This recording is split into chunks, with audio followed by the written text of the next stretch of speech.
Post sur Facebook, il dit qu'il faut arrêter de politiser la disparition de Maître Sylvain Swab. Il indique que le confrère avait une fracture dans un premier temps du fémur qui remontait jusqu'à l'épaule. Il est venu lui-même au bloc sur ses pieds après que tous les examens avaient été effectués. À peine l'anesthésie a été inoculée que son cœur s'est arrêté. Maître Pensy serait-il revenu à l'heure des procès en sorcellerie? Je crois que c'est mon ami Maître Momo qui a parlé.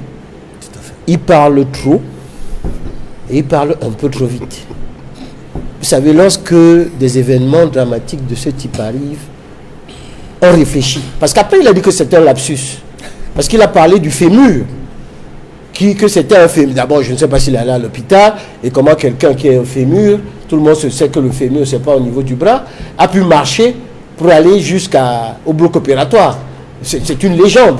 Je crois que ce n'est pas parce que... Momo doit savoir que ce n'est pas parce qu'il a fait une coalition avec le RDPC qu'il doit venir dire n'importe quoi. Surtout dans les réseaux sociaux où il a été ridiculisé par la totalité des personnes.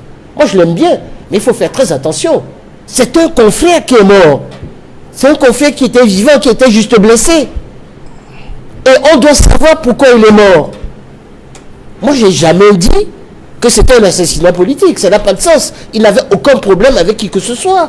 C'était quelqu'un vrai. Si vous le connaissiez vraiment, ce garçon tel qu'il était, un coron, quelqu'un de compétent, quelqu'un qui n'avait de problème avec personne, et qui part comme ça veut dire que n'importe qui peut mourir dans ce pays pour n'importe quoi. Et c'est ça qui me choque.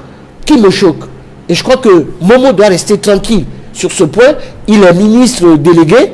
On ne l'a pas appelé pour aller faire l'autopsie, ni aller à l'hôpital pour raconter des choses qui n'existent pas.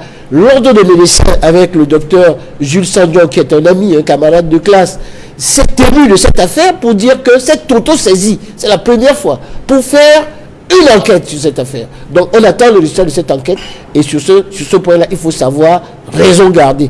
Quand on est ministre, on essaie de tourner sa langue plusieurs fois avant de sortir des inepties. Moi, je voulais dire juste que je ne voulais pas de polémique au sujet du deuil d'un confrère respecté et que nous avons tous aimé et que nous irons l'accompagner à sa dernière demeure, au moins nous irons à la procession à Yaoundé.